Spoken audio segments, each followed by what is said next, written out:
इस वक्त बहरहाल यहाँ अंशिरा पे यहाँ पे आए हुए हैं और शहर के अंदर ये बहुत अच्छी यहाँ घूमने की जगह है, बेहतरीन देखने की जगह है यहाँ पर है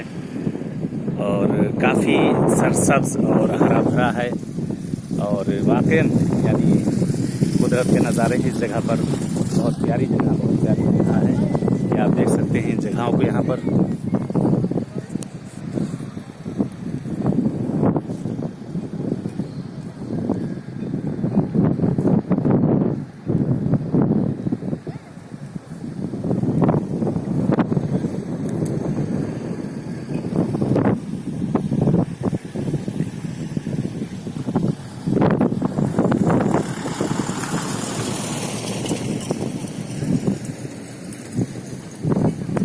ये एक झील है यहाँ पे और मछलियाँ वगैरह भी काफ़ी इसमें हैं,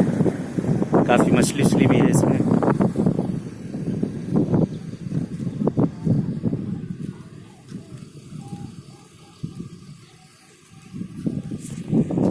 चले बहरहाल इस जगह पे ऐसे कहीं और किसी जगह पर भी ऐसी अच्छी खूबसूरत जगह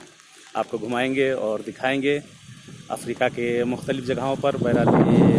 अफ्रीका में और मडगास्कर में, बहरहाल इस वक्त मडगास्कर के शहरों में से बहरहाल एक शहर ये भी है अंशिरा बे, जिस जगह मैं आया हुआ हूँ। इजाज़त